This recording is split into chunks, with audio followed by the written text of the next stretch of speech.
Shout out to G-Man Boxing.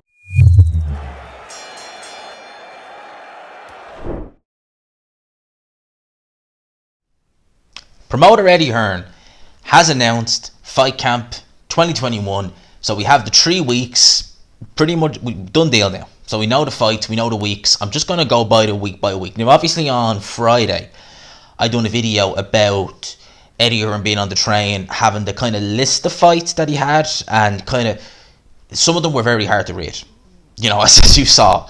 So I couldn't grasp every single week, but I got the kind of gist of it. But now we have them. I'm going to go by them week by week. So they obviously commence on the 31st of July. So we're a couple of weeks off, but the first week,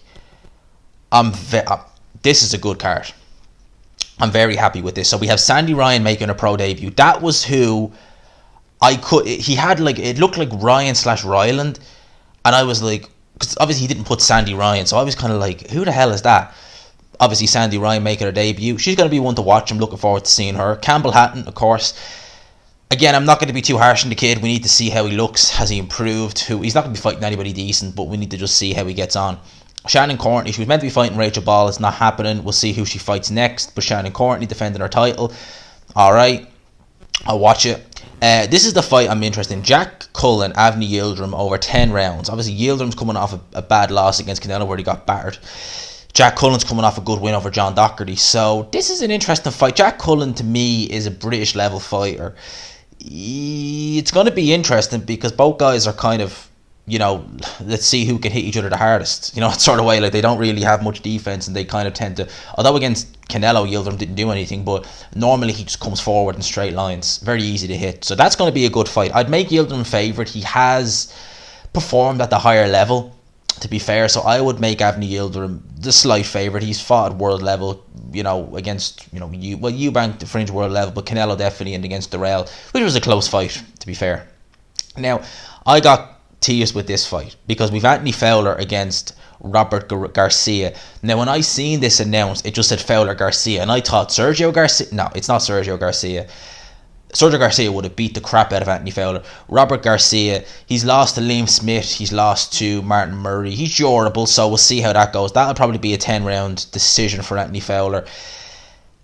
Garcia at this stage, European level, give or take, in around that, so I would have much preferred seeing Anthony Fowler against Scott Fitzgerald. But Scott Fitzgerald, to me, is not really in a good place. Even though he's back fighting, he doesn't appear to be in the best of places. So I don't want to see that fight. If it was the Fitzgerald of 2-3 years ago, yeah, but I don't particularly want to see him now. He seems to be still a bit kind of all over the place. So that's who Fowler's in there with. This is a great fight. Tommy McCarthy versus Chris Billum-Smith. This is for the European, Commonwealth and vacant British title, a cruiserweight. Excellent fight. I like Tommy McCarthy. He trains in Dublin with Pete Taylor. Pete Taylor's done some great work with Tommy McCarthy. Tommy McCarthy was someone who was always had talent. He was a good amateur, but he fought very much within himself. Under Pete Taylor, he seems to have a bit of a new lease of life. Having said that, Billum-Smith, although in his last couple of fights he's made them a bit harder than they've needed to be, I still think that Billum-Smith is a very, very good fighter. They have a common opponent, Richard Riakporhe. Now, Riakporhe stopped McCarthy in 4 rounds. And obviously it was a split decision against Billum-Smith. Many people felt Billum-Smith won the fight. At the end of the day, styles make fights. I don't think Billum-Smith has the brute force of a Riakporhe. Although saying that, could you say Riakporhe isn't necessarily the biggest puncher? I don't know. Don't even know what he's doing these days. I haven't seen him in a while, speaking of. I find this fight a pick-em fight. If I had to pick, I'd lean towards Billum-Smith. I've seen McCarthy capitulate a few times, and I just wonder, would that happen again in a tough fight? Pete Taylor's been a very good influence on him. And Pete Taylor is a very, very good trainer. Very, very good trainer is Pete Taylor. Very good from a technical point of view, but good from a psychology point of view. Pete Taylor, from my money, is...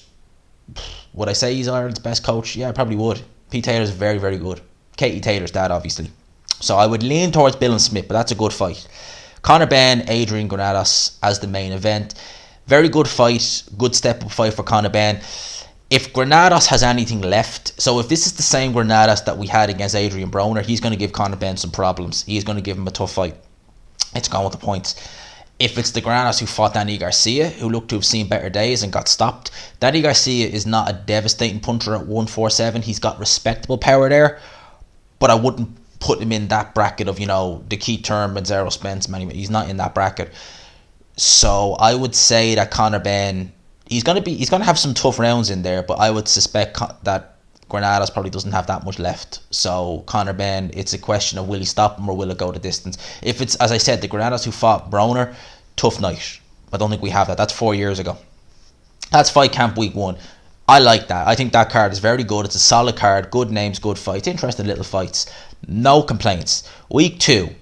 Aquid Flaz. I'm probably butchering the name. Apologies. I think I've seen him a few times, but it doesn't really ring a bell. Ellie Scottney I have seen a few times. Ellie Scottney is a good little up-and-comer. She's a super bantamweight.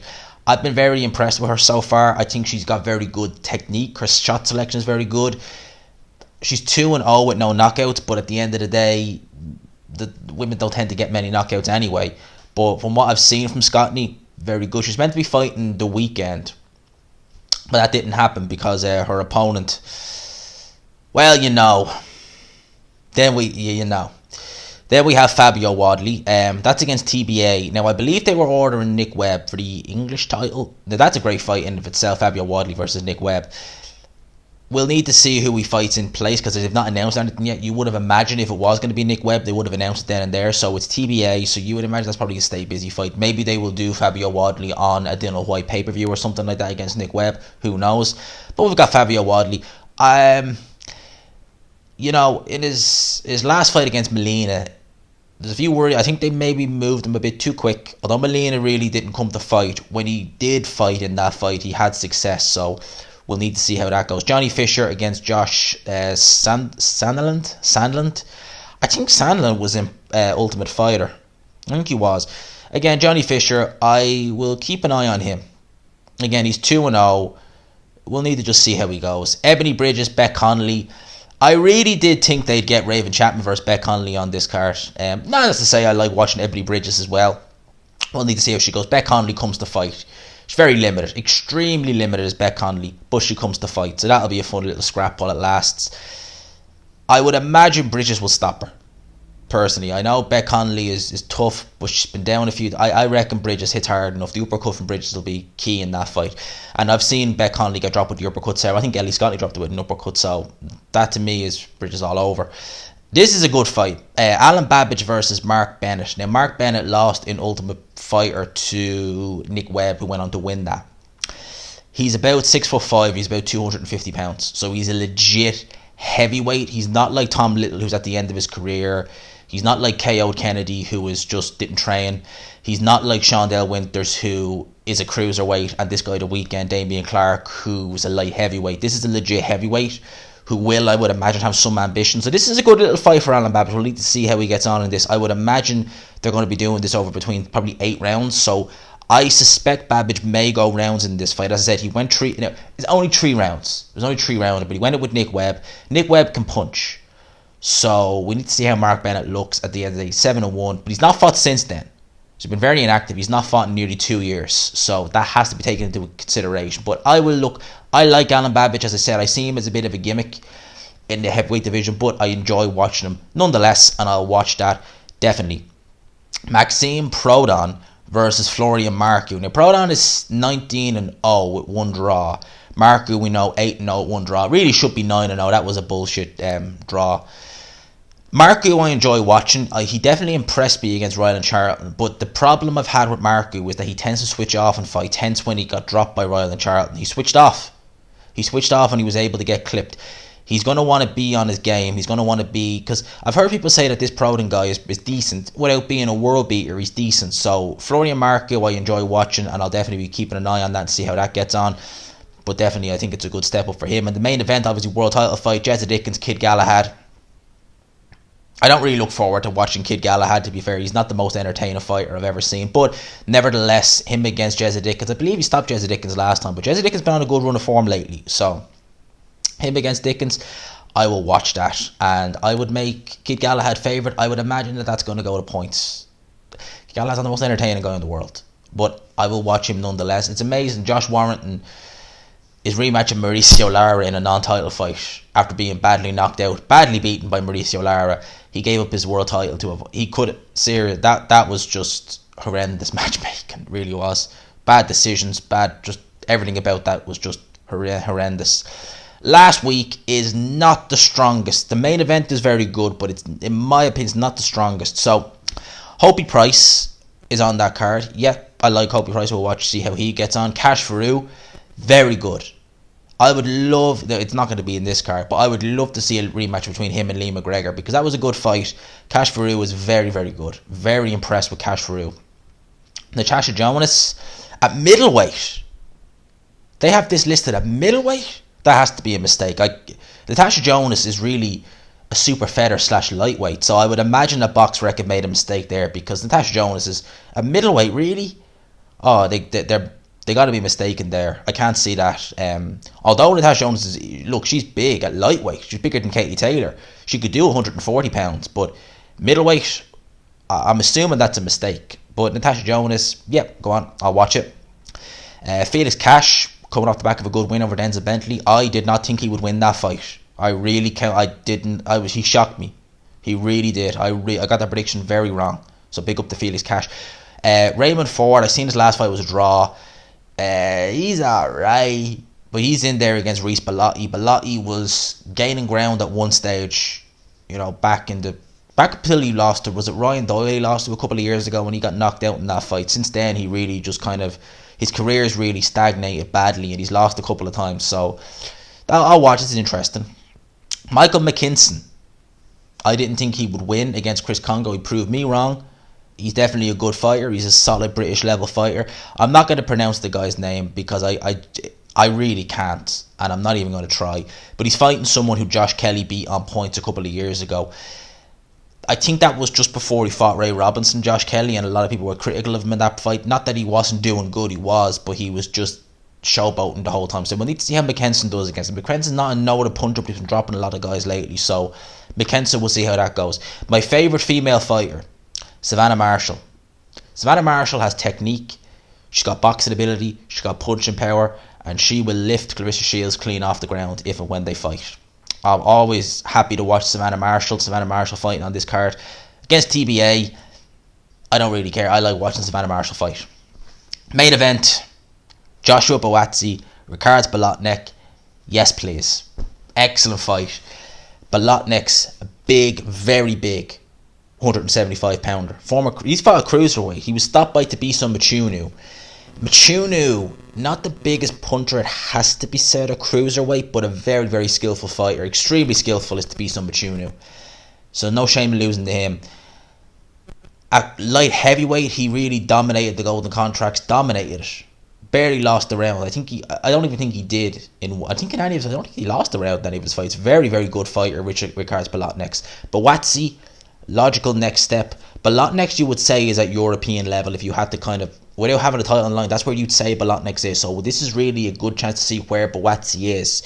I think he's going to be a tougher test than Kalik. Now, we saw some defensive frailties against Marco Kalik. I don't know if Virgil Hunter is the trainer I necessarily would put Joshua Buatsi with.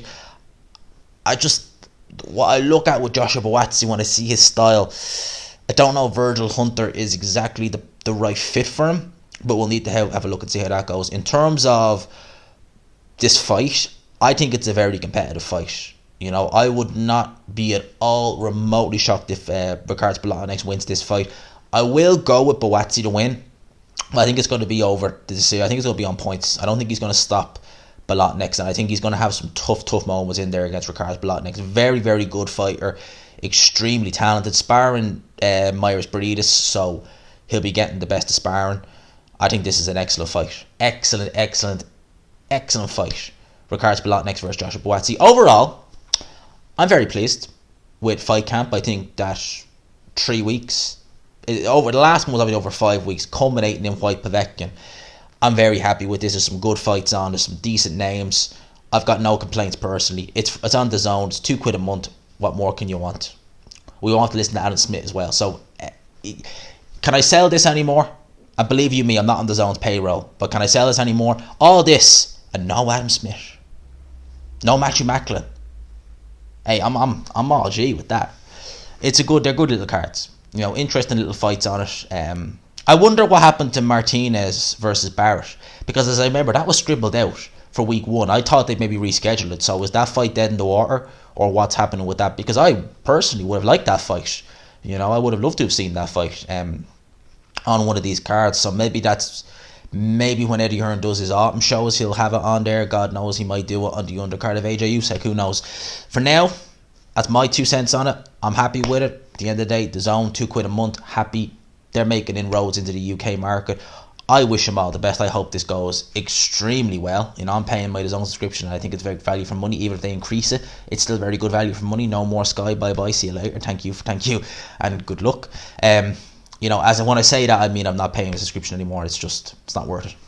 So for now, I'll leave you. Hope you enjoyed this video. Let me know your thoughts of the cards in the comment section. Subscribe, of course, if you haven't already. Hashtag GMansRocks, all that stuff. Hit the notification bell. Give your boy a like as well. It does help out the channel. We are getting there. We're near 5k. We're not far off. We are getting there, lads and lassies. For now, I'll talk to you. Peace.